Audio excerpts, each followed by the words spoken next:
Hey, welcome to Eric and Sawana's Eye on Anthem. Yeah. Eric's Eye. Can we just go back to? I like to Eric's Eye I'm gonna featuring change it to Sawana. Sawana's. Can we go featuring Gross. Sawana? No. Gross.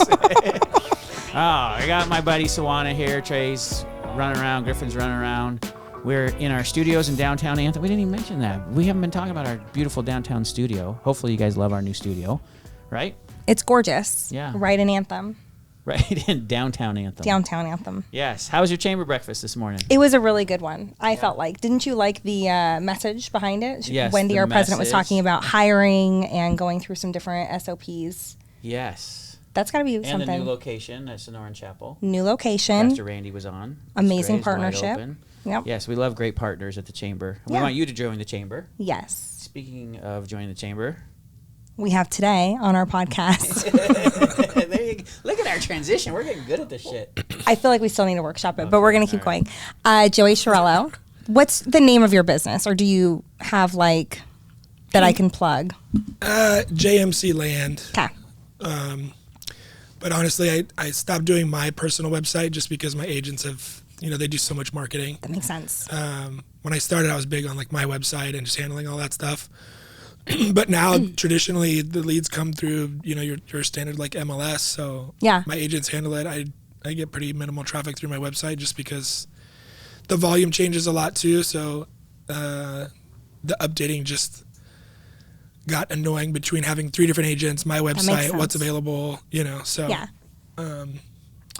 really just me direct. I have all my stuff available one-on-one to send to my clients. Okay. So Joey does land, right? Tell me your origin story. How did you get into that? What do you do with it? All those kinds of things. 2018, I was selling solar, and I was driving around a lot. Sales calls, in person, sitting with families, trying to explain everything. And so I'd consume a lot of business podcasts while driving and just listening to all different types of entrepreneurship. And I heard this guy talking about selling dirt and how, there's a massive desire for it in Arizona. We're in a lot of just rural areas, not necessarily Arizona, but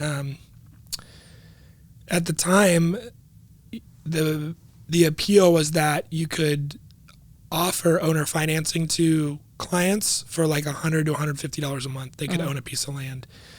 That's obviously changed because that was in 2018, so all the pricing has scaled now. But back then, you could buy a 1 acre parcel for $300 down and $150 a month. So, it really appealed to the masses, for people to own their own 1 acre, which is a nice, sized piece of land. Mm-hmm. So I was like, this seems like I could do it because his model was very simple. It was acquired directly from the owner and then sell retail to, the end buyer, whoever that may be.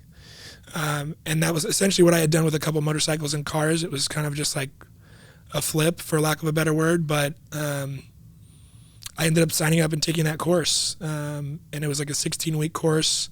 You had live one-on-one access with the second to the lead guy who started everything.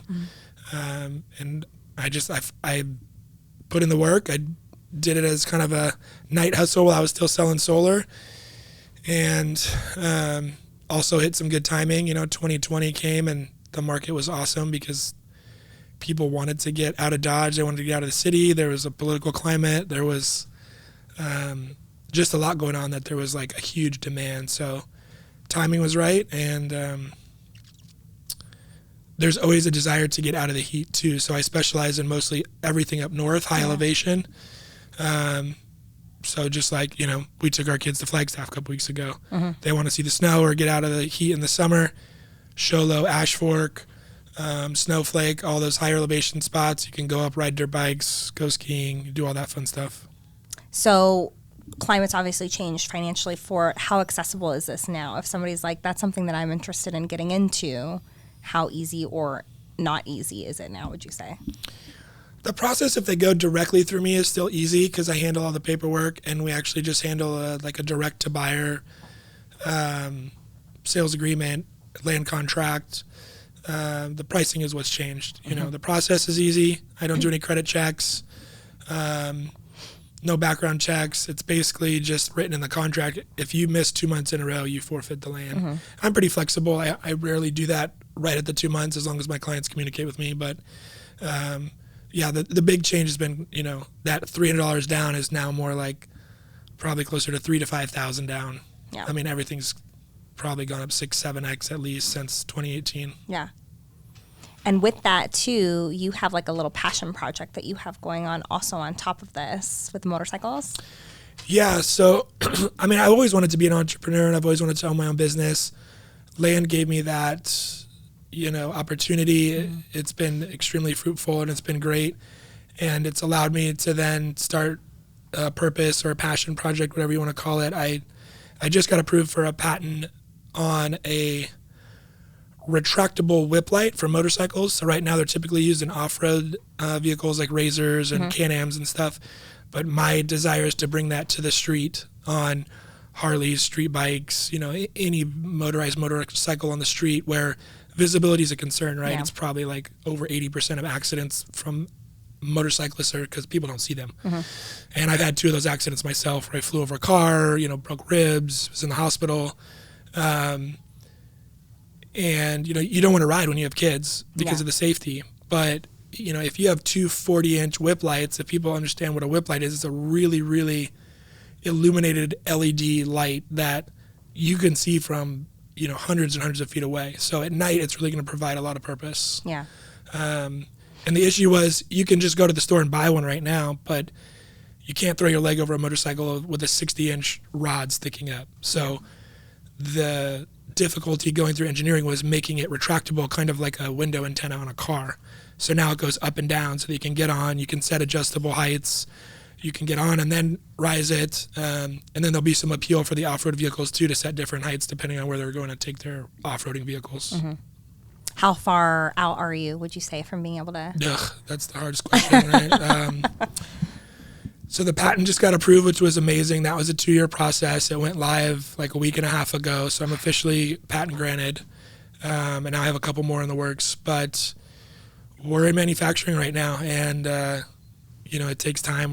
We're developing the tools, or rather I'm paying to have the tools developed to make these at scale and to be robust enough to handle, off-road applications. So, I would love to say this year, but the reality is probably next year, if things go well, I could actually get to market. I mean, that'd be a dream in the next, 18 months or so.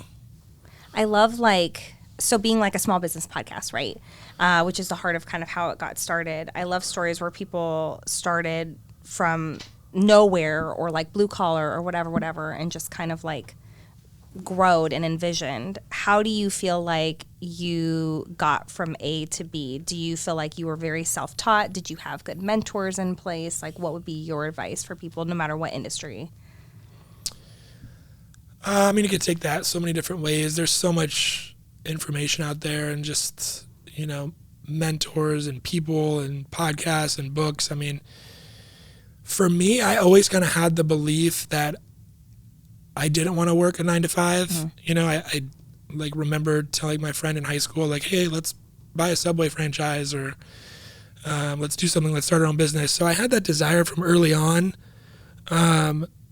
What really probably made it concrete for me, I can remember a few instances. I was a personal trainer for probably 10 to 12 years throughout my late teens and then all the way till I was about 30. And so I used to meet with a lot of people in all walks of life, all ages, all businesses, all, you name it. I trained kids from 12 years old up to people in their 80s. And I used to meet a lot of people that were very successful, and not to sound harsh, but most of the time I would like reflect on those people. I'm like, I don't consider myself a super smart guy, but I was like, I could do what they do. Like, they're not doing anything. They're not, like sending rockets to the moon or anything. Like, they're just being honest, they're being personable, they're understanding their business, they're listening to their clients. And I was like, I'm doing that right now with personal training. That's how you run a successful training business.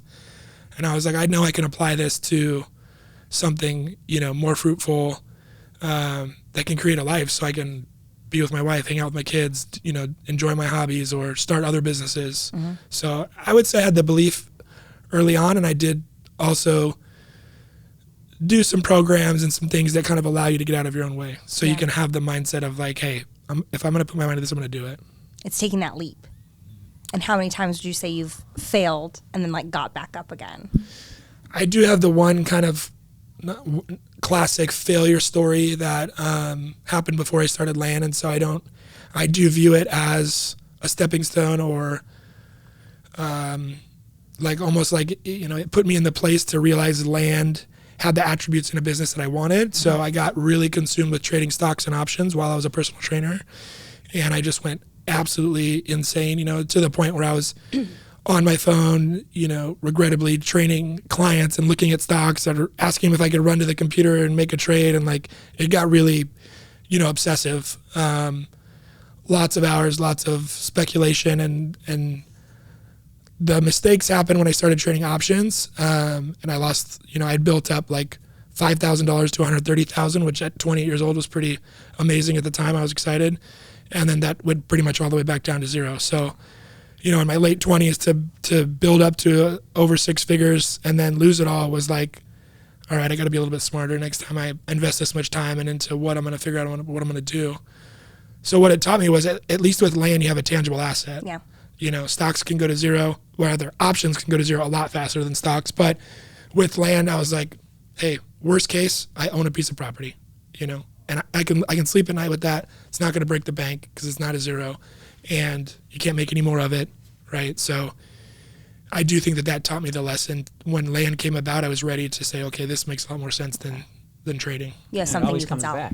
Yeah. Land always, even if it drips, it always comes back. Yeah. And increases at some point. Who knows how long? But Who knows? Yeah. yeah.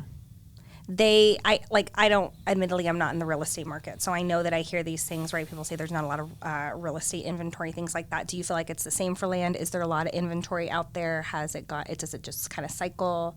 Where do you feel like it's at right now?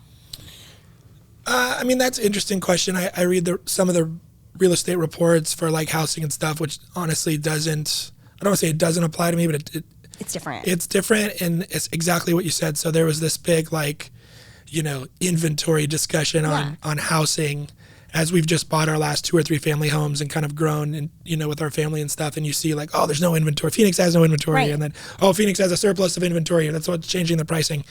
And people ask me that all the time, like, oh, what is this doing to your land business? And luckily, what I specialize in, there's, I mean, likely millions of acreage available that's undeveloped and unused in Arizona. So I do, you know, there's other states, again, that this is great in. Nevada, Utah, even Northern California has a lot of undeveloped areas. But there's just so much land in Arizona that's not being utilized that there's no scarcity. Mm-hmm. Again, pricing has changed, absolutely.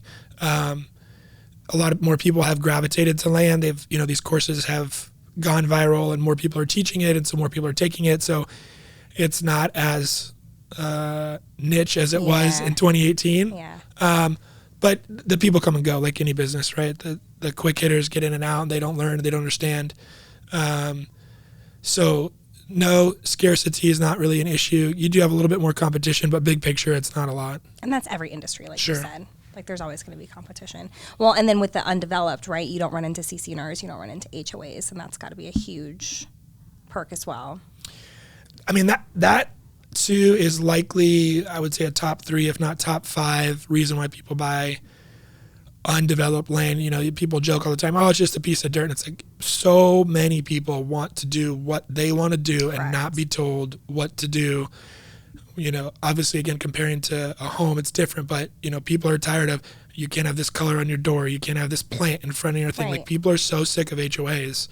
And honestly, just a lot of people have off-road vehicles they want to take their kids. A lot of people are into shooting. A lot of people want to raise cattle. I mean, there's tons of reasons why having no HOA and no CC&Rs really gives you some freedom. Yeah. You know, even if you just want to go camp, park your trailer for a weekend, or your RV, or go fishing, or any of these things. You know, you own the land. You can go there, and nobody's going to tell you what you can do on it. Mm-hmm. It's yours. What do you feel like moving forward, like looking ahead for the market? Do you feel like it's still going great, going up? I feel like you said, it's not the same as real estate. It's different, right? Or do you feel like it's like trending in any direction? Or I mean, we have our seasons, just, you know, literally due to weather, right? Because Sure. the stuff that I sell will get snowed out, roads will get icy. muddy. So road conditions play a role. If you can't go see the lot, a lot of people don't want to buy it if they can't go see it, and I don't blame them. So, historically, winter is probably our slow season. Summer is our busier season where people want to get out of the heat. The weather's good. The roads are dry. They can take a trip up, go look at a few parcels, or spend a day in the town, get to know the feel.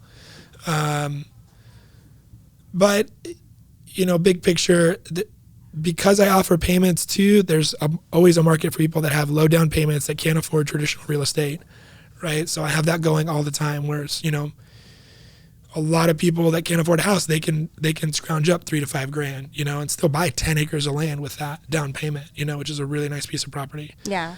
And then when real estate's going well, the land does usually feel the effect because people are refining or, cash is cheap. So that's when the cash sales kind of go up. So there are some cycles, but I wouldn't say it's 100% tied to like the standard real estate market. Yeah. So walk me through the process. Like I'm coming to you, I'm going to buy a piece of land. They're applying. How does it work? Is it like similar or different from that kind of a thing? There's really two routes. So some people are old school and they don't mind doing the documents through me, which is, again, just if they do payments, it's a sale agreement and a land contract. They're legal documents.